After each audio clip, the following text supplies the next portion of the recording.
Assalamualaikum warahmatullahi wabarakatuh. Innal hamdalillah nahmaduhu wa nasta'inuhu wa nastaghfiruh wa na'udzu billahi min shururi anfusina wa sayyiati a'malina. Man yahdihillahu fala mudilla lahu wa man yudlil fala hadiya lahu. Asyhadu an la ilaha illallah wahdahu la syarika lahu wa asyhadu anna Muhammadan 'abduhu wa rasuluhu la nabiyya wa la rasula ba'dahu. يقول الله تعالى في كتابه الكريم يا أيها الذين آمنوا اتقوا الله حق تقاته ولا تموتن إلا وأنتم مسلمون يا أيها الناس اتقوا ربكم الذي خلقكم من نفس واحدة وخلق منها زوجها وبث منهما رجالا كثيرا ونساء واتقوا الله الذي تساءلون به والأرحام إن الله كان عليكم رقيبا يا أيها الذين آمنوا اتقوا الله وقولوا قولا سديدا يصلح لكم أعمالكم ويغفر لكم ذنوبكم ومن يطع الله ورسوله فقد فاز فوزا عظيما فإن أصدق الحديث كتاب الله وخير الهدي هدي محمد صلى الله عليه وسلم وشر الأمور محدثاتها وكل محدثة بدعة وكل بدعة ضلالة وكل ضلالة في النار ثم أما بعد معاشر المسلمين أعزني الله وإياكم جميعا اللهم لا سهل إلا ما جعلته سهلا وأنت تجعل الحزن إن شئت سهلا اللهم إنا نسألك علما نافعا ورزقا طيبا وعملا متقبلا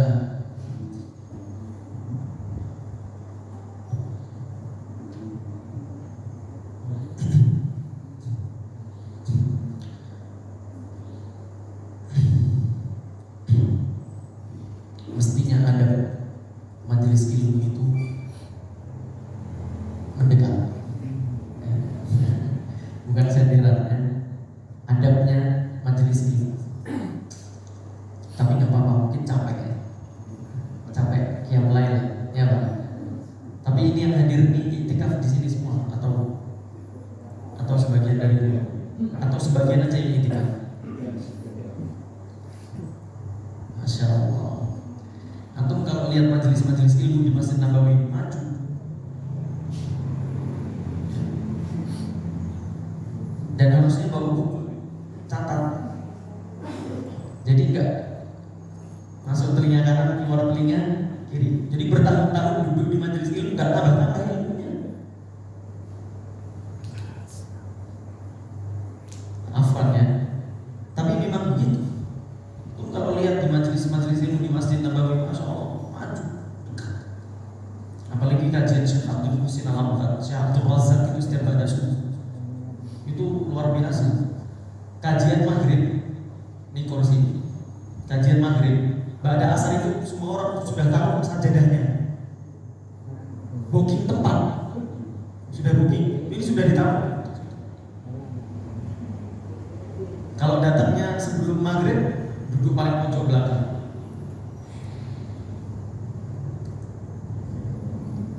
Tapi yang mungkin capek ya, enak soalnya sambil senderan dengerin ustaznya. Masya Allah. Saya wallah Pak ya, ini apa Pak? Ya memang 10 hari terakhir harus giat ibadah, harus semangat. Subuh kajian, Masya Allah, malam qiyamul. Saya 2 hari ini baru tidur 3 jam. Baru tidur kemarin pagi dari jam 7 sampai jam 10. Kemarin malam 4 kali saya ngisi Isya, jam 9 saya ngisi qiyam lain sampai jam 10 1 juz. Jam 2 saya ngisi di Siti Aisyah malah qiyam lain sampai jam 3. Subuh kajian Siti Aisyah, tidur jam 7, bangun jam 10, sholat zuhur jam 1 saya ngisi pengajian untuk anak-anak yatim sampai asar.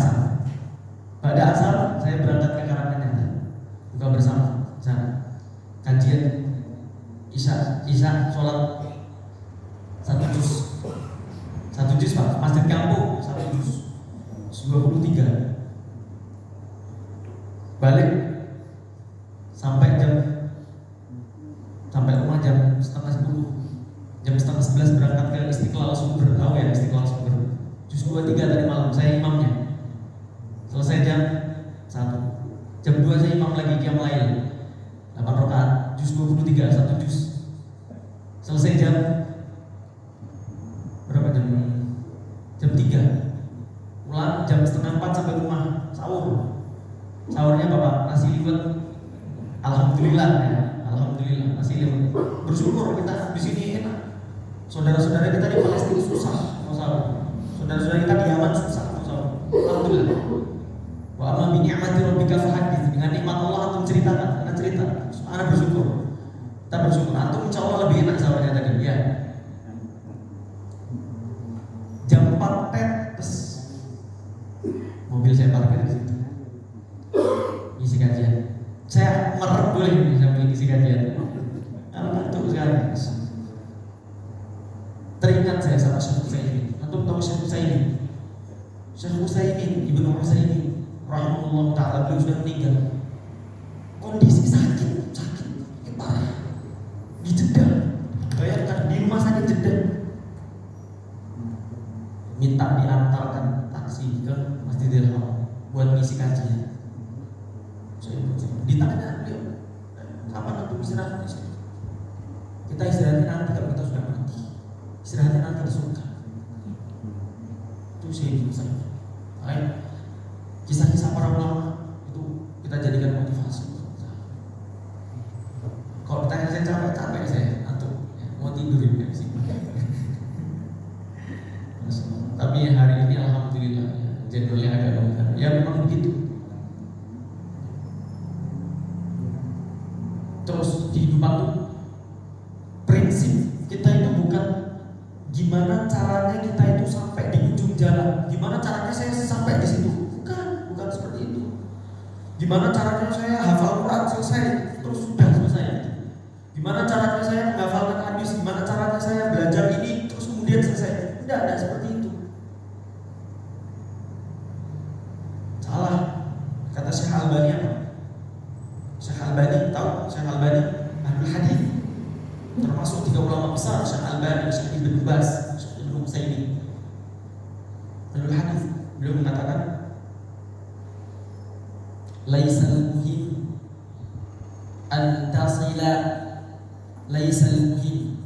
an tasila ila akhir tariq, walakinnal muhim an tamuta wa anta ala dhalik. Yang terpenting itu bukan gimana caranya kita itu selesai sampai ujung jalan. Oh tujuan saya itu selesai sampai situ terus berpindah. Bukan seperti itu. Tapi yang seharusnya itu adalah antum berjalan dan antum mati di atas jalan tersebut. Jadi bukan misalkan saya pengen hafalkan Quran, selesai hafal Quran udah selesai. Baca Quran, hafalkan Quran terus, pelajari Quran terus, dan engkau mati di atas engkau masih mempelajari Quran. Nah itu seperti itu harusnya. Paham nggak? Sholat, zikir, puasa, terus seperti ini. Selesai Ramadan berbeda. Nah seperti itu bukan seperti itu. Terus istiqomah. Tujuannya bukan menyelesaikan iktikaf 10 hari habis itu leha-leha selesai Ramadan, bukan. Selesai iktikaf, selesai Ramadan tetap beribadah sampai kau mati dan kau berada di atas jalan ibadah itu. Laisal muhim an tasila ila akhir tariq. Intinya itu bukan bagaimana caranya supaya kita sampai ujung jalan, bukan.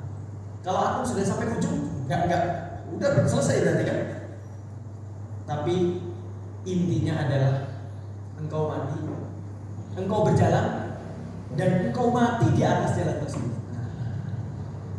Supaya apa? Supaya nggak berhenti, supaya tetap istiqomah, supaya ibadah kita nggak berhenti. Seperti itu. Maka SAW setelah salat subuh itu sudah berdoa.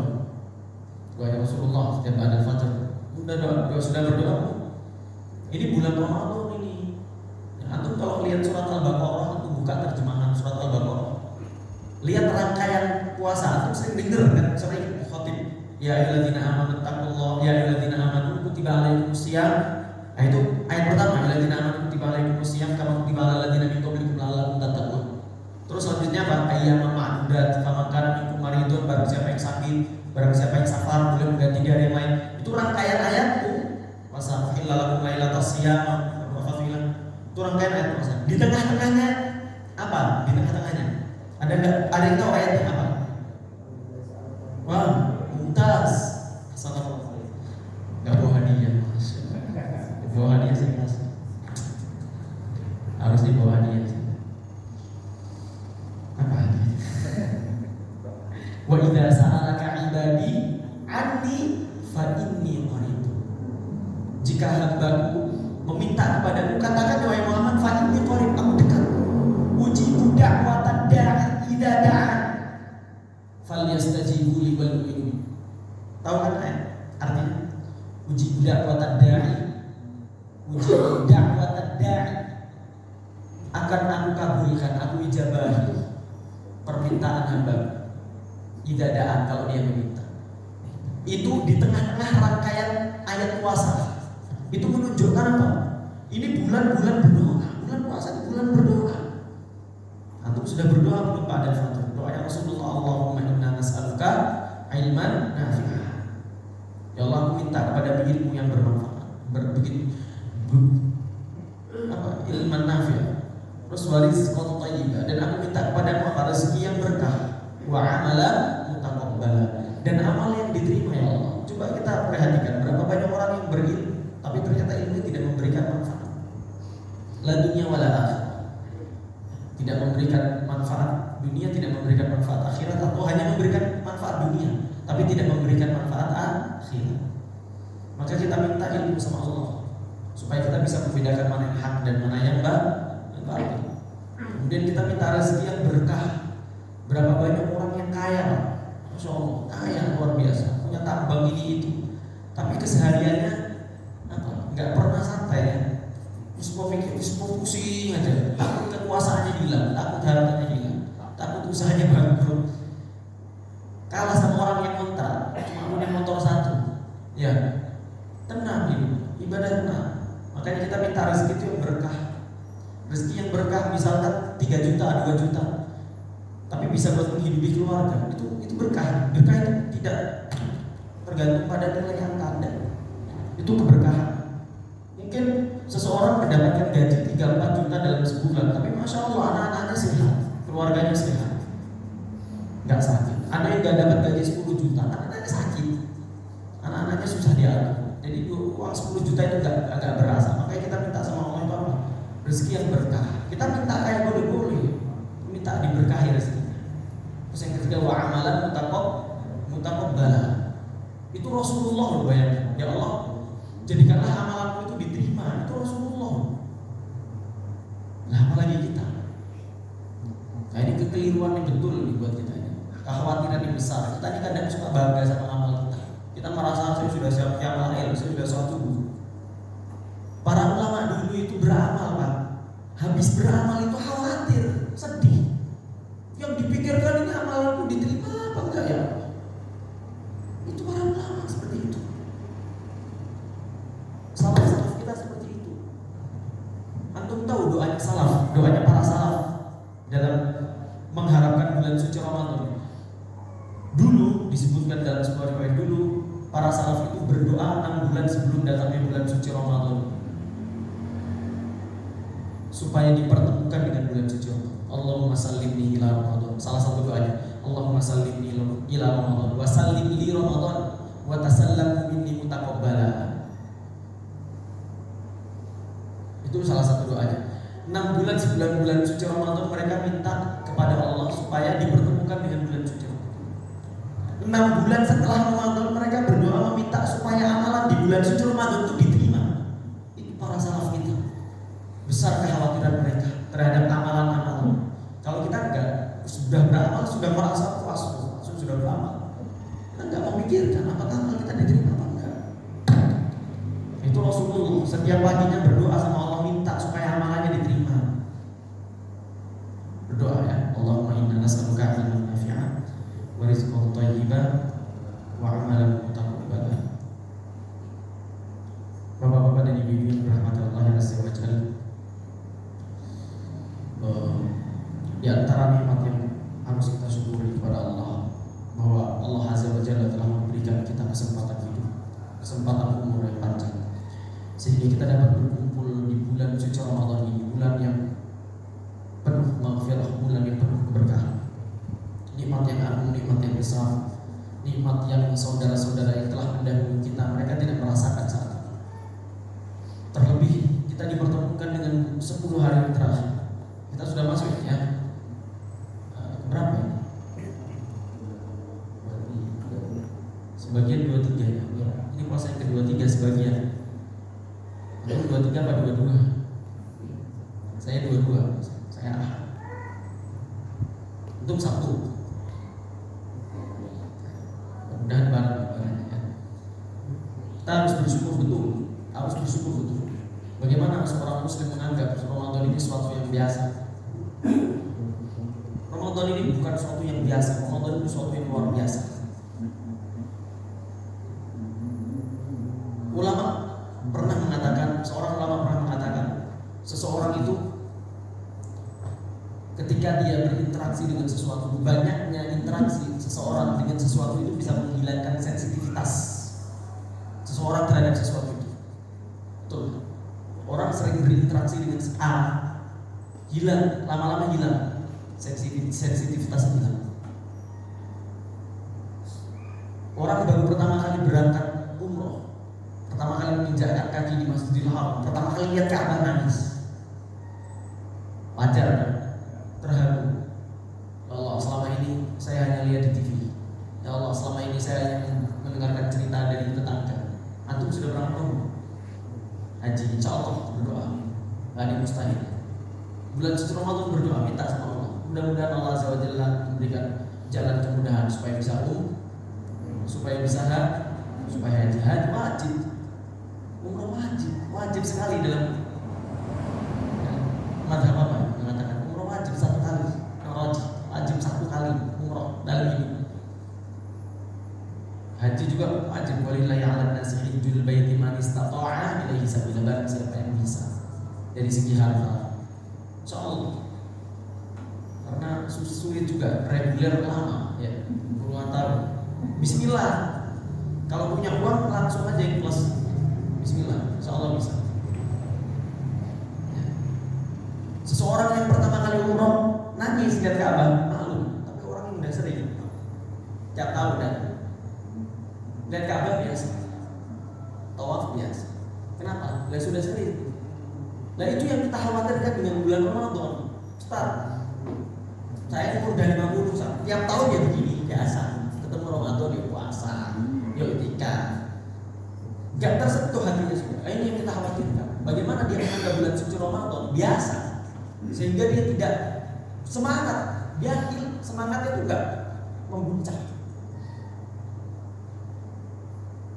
Diceritakan di dalam sebuah hadis, ada 2 orang, yang satunya itu rajin ibadah, kuat ibadah, jihad sampai meninggal di medan pertempuran dan tercatat sebagai seorang syahid. Yang satunya lagi biasa ibadah, ringan, tidak sekuat yang pertama, tapi umurnya dipanjangkan sama Allah 1 tahun lebih lama dari yang pertama, sehingga dia bertemu dengan bulan suci Ramadan terakhir. Yang kedua ini, yang pertama udah meninggal. Yang kedua dipanjangkan umurnya 1 tahun lebih lama dari yang pertama. Sahabat Tolhah itu bermimpi tentang 2 orang ini. Dia bermimpi 2 orang ini sedang antri di depan pintu apa? Pintu surga. Sedang antri di depan pintu surga. Dan Tolhah, sahabat Tolhah ini menyaksikan bahwa yang orang nomor 2 yang dikenal biasa dalam ibadah itu masuk surga lebih dulu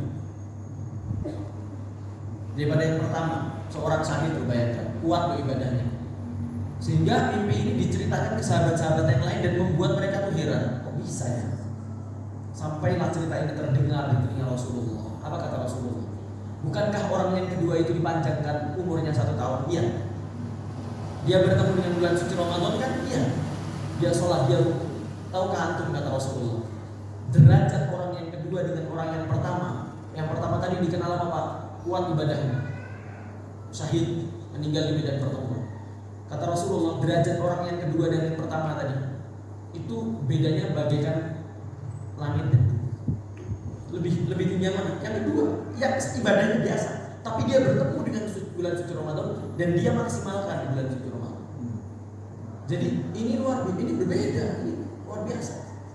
Kita bukan sedang berada di waktu yang biasa, dan kita berada di tempat yang mulia, di waktu-waktu yang pas, di mana kita banyak beramal.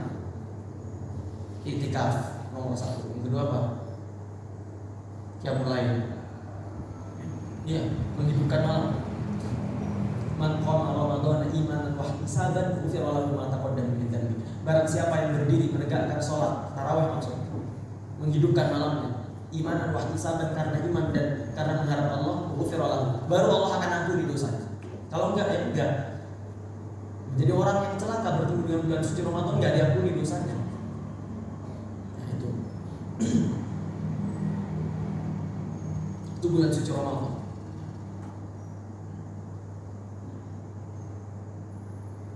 Keberhasilan kita di bulan suci Ramadan terlihat nanti ba'da Ramadan. Bagaimana kita? Maka ya'budu Ramadan, dan barang siapa yang menyembah Ramadan. Apa maksudnya? Barang siapa yang beribadah hanya karena Ramadan, fa inna Ramadana sayadhab, Ramadan akan pergi. Apakah ibadah kita juga akan berhenti? Wa man kana ya'budullah, dan barang siapa yang menyembah Allah, fa inna Allaha hayyun fis sama'i la yamut.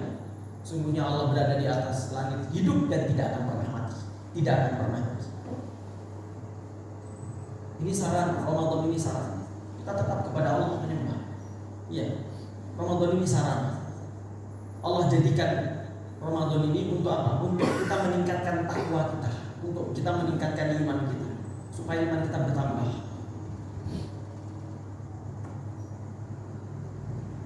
Sebelas bulan sudah banyak maksiat kepada Allah. 11 bulan kita sudah maksiat. 1 bulan aja fokus. Dan ini sebentar lagi selesai.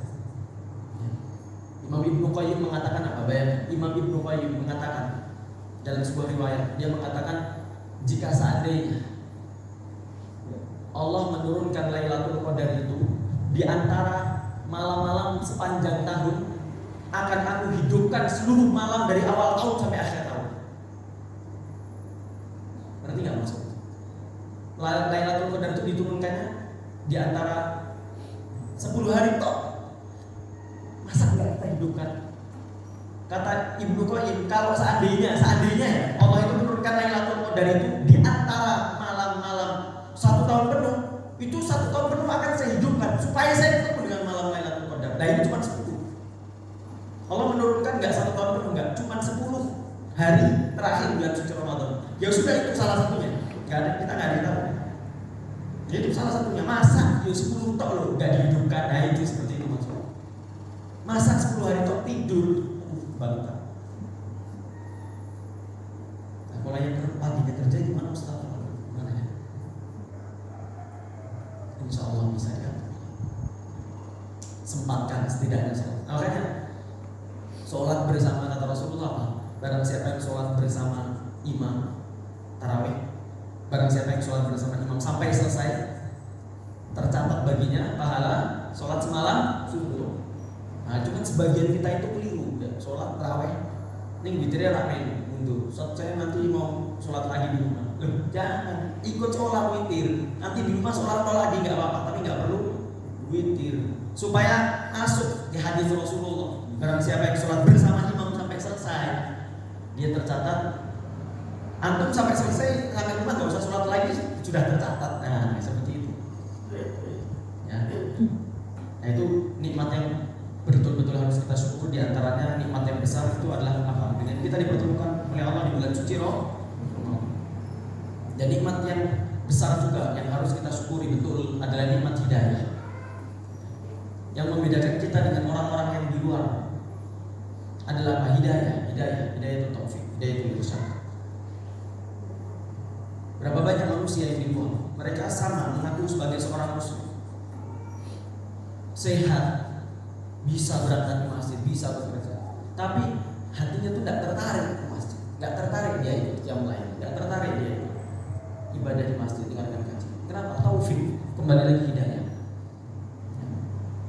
Makanya Rasulullah SAW dalam doanya, beliau selalu mengatakan dalam doanya, selalu berdoa, Allahumma ya muqallibal qulub tsabbit qalbi ala dinik. Ini doa juga ini penting. Allahumma ya muqallibal qulub tsabbit qalbi ala dinik. Itu Rasulullah yang dijamin dosanya diampuni dari yang telah berlalu dan diampuni dosanya yang akan datang. Itu saja masih minta apa? Masih minta diberikan hidayah. Itu Rasulullah. Nah, gimana dengan kita? Berapa kali kita doa setiap harinya supaya Allah teguhkan iman kita, hati kita di atas iman kita. Nah, ini penting sekali. Ya.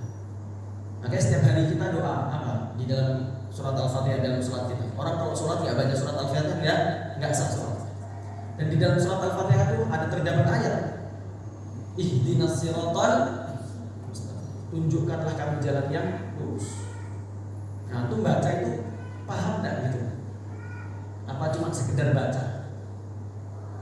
Ihdinas siratal mustaqim. Ya Allah, berikanlah kami hidayah. Tunjukkanlah kami jalan yang lurus. Ihdina. Berikanlah kami hidayah. Tunjukkanlah kami, ya Allah. Kalau kita buka tafsir Ibnu Katsir, disebutkan bahwa hidayah di sini dibagi menjadi dua. Hidayatul irsyad dan hidayatul taufiq. Hidayatul irsyad itu petunjuk atau ilmu. Ilmu. Hidayatul taufiq itu amal. Jadi kita minta hidayah sama Allah itu minta apa? Minta ilmu dan minta diberikan amal. Minta ilmu sama Allah, dengan ilmu kita bisa membedakan mana yang batil. Makanya doa kita yang biasa kita lantunkan sejak kecil, Allahumma arinal haqqa haqqa warzuqna tiba'ah. Ya Allah, aku meminta kepadamu, ya Allah, tunjukkanlah kepadaku yang hak itu hak. Apakah kita minta ditunjukkan saja? Tidak. Warzuqna tiba'ah, dan berikan kami itu kekuatan untuk apa? Untuk mengikuti yang hak itu. Berapa banyak orang berilmu tapi nggak beramal. Dia tahu bahwa ini hak, tapi dia nggak berani mengikuti yang hak ini. Takut misalkan jabatannya dicopot, takut misalkan hartanya hilang, takut akan apa? Akan duniawi. Lanjutannya apa? Wa arinal batila batila haqqa wa arinal batila batila warzuqna tinaba. Ya Allah, tunjukkanlah kepadaku bahwa yang batil itu batil dan berikan kami kekuatan untuk meninggalkan. Berapa banyak orang yang tahu dia di atas kebatilan, tapi belum diberikan taufik kepada Allah untuk apa? Untuk meninggalkan kebatilan. Maka kita minta dua. Kita berdoa ketika sholat ihdinas siratal mustaqim. Itu minta dua. Minta diberikan ilmu supaya tahu mana yang betul, mana yang salah, dan minta diberikan kekuatan taufik untuk mengikuti yang betul dan meninggalkan yang salah.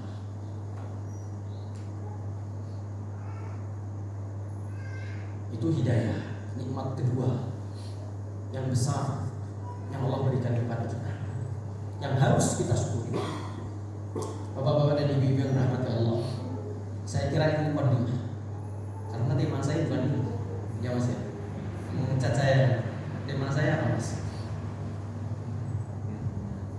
Kafirnya orang yang bercanda. Antum lihat gak pamfletnya? Kafirnya orang yang bercanda. Lah, Ustaz bercanda kok bisa kafir? Iya. Tapi insya Allah kita bahasnya bukan sekarang. Di sesi yang kedua, insya Allah di pekan depan. Antum hadir lagi insya Allah ya. Karena saya ngantuk. Tapi ini sudah surut ya. Bentar lagi ya. Ya kita cukupkan sampai di sini ya, surut 4 menit ya. Ya kita cukupkan sampai di sini mukadimah.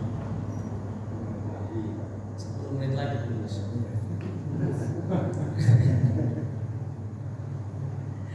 Apa? Orang yang tidak mendapatkan hidayah, itu dia termasuk orang yang tersesat di dunia. Jadi orang yang membedakan orang mendapatkan hidayah dengan tidak hidayah tadi apa? Orang yang tidak mendapatkan hidayah itu tersesat dia di dunia. Allah katakan apa? Am tahsabu anna aktsarahum yasma'una aw yaqilun inhum illa kal an'am bal hum adallu sabila. Apakah mereka berpikir bahwa mereka itu bisa berpikir dan bisa mendengar? Inhum illa kal an'am. Mereka itu bagaikan apa? Hewan ternak. Bal hum adallu sabila, lebih buruk malah lebih buruk. Lebih sesat lagi. Jadi orang yang tidak mendapatkan hidayah Allah, sejatinya mereka itu tersesat. Tidak ada tujuan.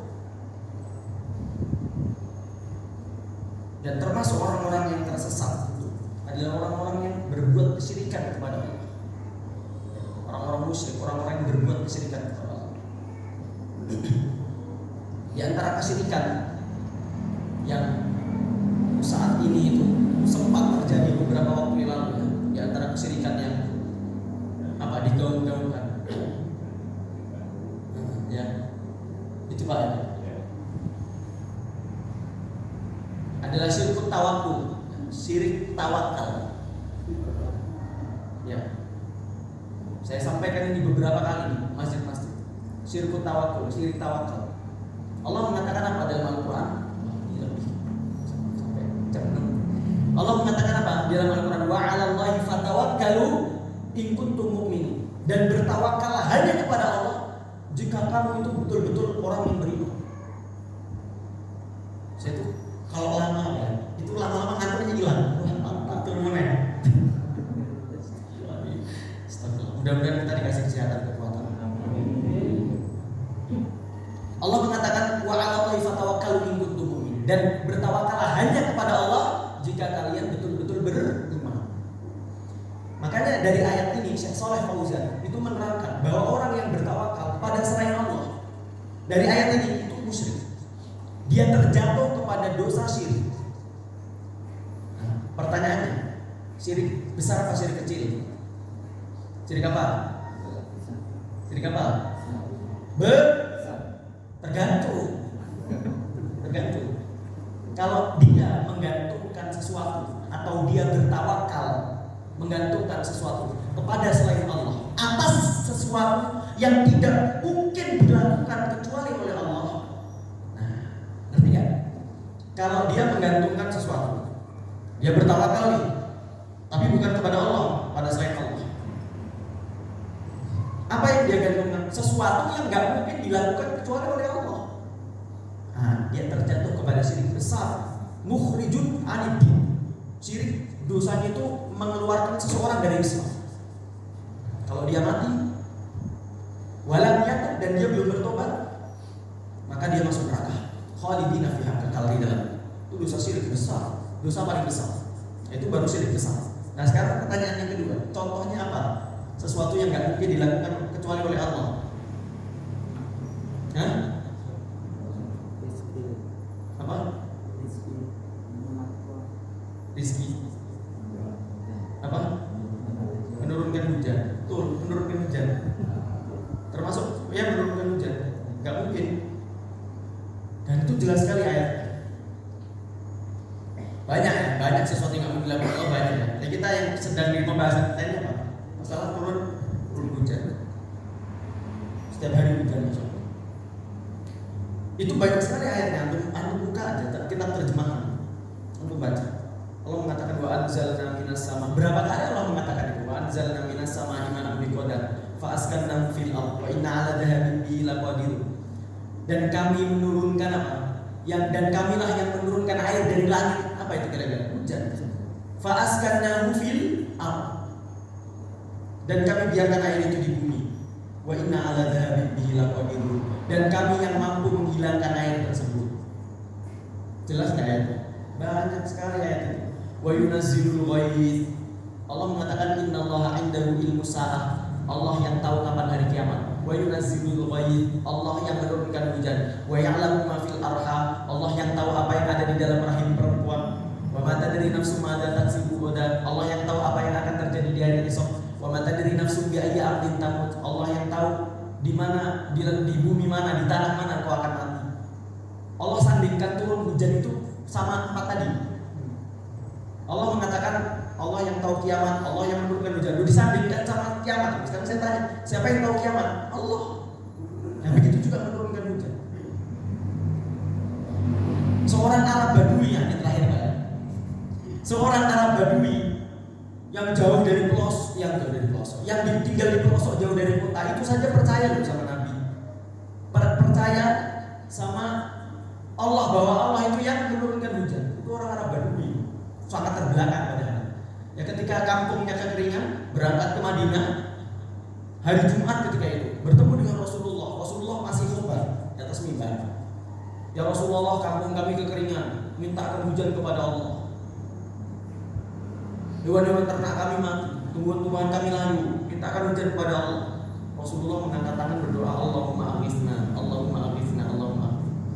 Turun hujan itu. Belum turun Rasulullah dari mimbar, turun hujan yang deras sampai membasahi jenggot beliau. Loh kok iso satu? Ya, dulu kan masjidnya enggak ada. Masjidnya enggak ada sajadah.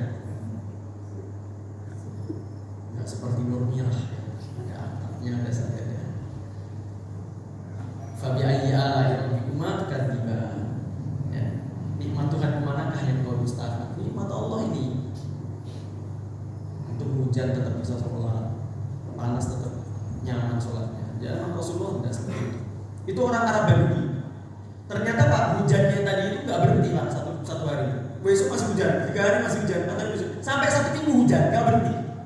Balik lagi orang tadi dari kampung, datang ke Rasulullah di hari yang sama, di hari Jumat pekan depan. Ya Rasulullah, minta apa? Minta supaya hujannya ditahan. Pakai apa nahannya? Pakai remote. Remote ya, katanya langit ada remote-nya. Kemudian Rasulullah berdoa, Allahumma hawalaina wala alaina. Ya Allah, turunkanlah hujan tapi jangan kepada kami. Turunkanlah hujan kepada pegunungan, bukit-bukit, lembah-lembah, perkebunan. Itu doanya Pak. Kalau hujan terus nggak berhenti apa? Allahumma hawalaina wala alaina. Ya Allah, turunkan hujan tapi jangan pada kami. Dan pada pemukiman yang kemudian mengakibatkan banjir. Baru selesai. Itu orang Arab Badui, jauh dari kota, tinggalnya di pelosok. Itu percaya kepada Allah, bahwa Allah yang menurunkan hujan. Lah ini kok di zaman teknologi yang sudah canggih, di zaman pendidikan yang maju, yang katanya ada orang bertitel, punya jabatan tinggi, ya, banyak lah ya, banyak orang-orang pinter yang katanya pinter kok masih percaya sama kawan hujan. Bahlul.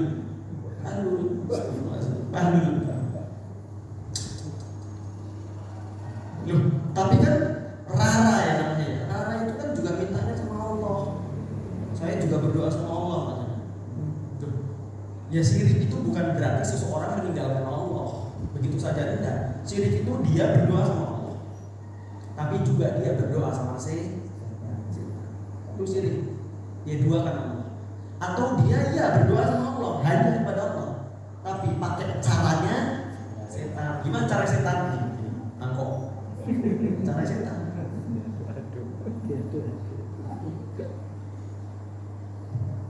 Apa betul bisa menurunkan hujan mangkok diputar-putar? Gini, sesuatu ini rumus ya, rumus. Sesuatu itu muncul karena 2 sebab. Sebab itu ada 2 Pak. Karena sebab itu ada 2. Sebab syar'i, sebab kauni. Sebab syar'i, sebab kauni. Contoh, antum sakit apa? Misalkan batuk, sembuh. Saya tanya, yang menyembuhkan Allah atau obat? Tapi antum minum obat. Nah, kenapa antum minum obat kalau yang menyembuhkan Allah? Perantara. Kalau perantara, ada orang sembuh gak minum obat. Nah, itu perantaranya gimana? Lantaran. Apa aja? Ikhtiar. Nah, ini betul. Ya seperti itu. Itu namanya gini. Yang menyembuhkan Allah. Iya, Allah yang menyembuhkan, bukan obat. Itu sebab syar'i. Tapi ada sebab kauni. Ada sebab kauni, yaitu obat. Obat secara teknologi, ilmu kedokteran. Obat ini memang diperuntukkan orang yang sakit batuk. Dengan ilmu kedokteran itu bisa menyembuhkan orang yang batuk. Tapi antum minum obat tetap meyakini Allah yang menyembuhkan. Nah, sebab ini teruji nggak secara teknologi? Teruji kan? Teruji secara ilmu kedokteran, teruji ilmiah. Boleh. Tidak menyelisih syariat. Nah, kalau mangkok diputer-puter itu ilmiah nggak kira-kira? Ada bukti teknologi? Nggak ada. Berarti selesai. Gampang kan? Nah, itu rumus. Ya, saya cukupkan sampai di sini. Insyaallah pekan setelahnya kita akan membahas surat Taubah ayat 65 ya, wala in sa'altahum la yaquluna innama kunna nakhudu wa nal'ab qul abillahi wa ayatihi wa rasulihi kuntum tastahzi'un. Apakah dengan Allah, dengan Rasulnya, dengan ayat-ayat Allah engkau mengolok-olok? La ta'tadiru, jangan cari-cari alasan. Qad kafartum ba'da iman, engkau telah kafir setelah engkau beriman. Da'wahum fiha subhanakallahumma wa tahiyyatuhum fiha salam wa akhiru da'wana alhamdulillahi rabbil alamin. Assalamualaikum warahmatullahi wabarakatuh.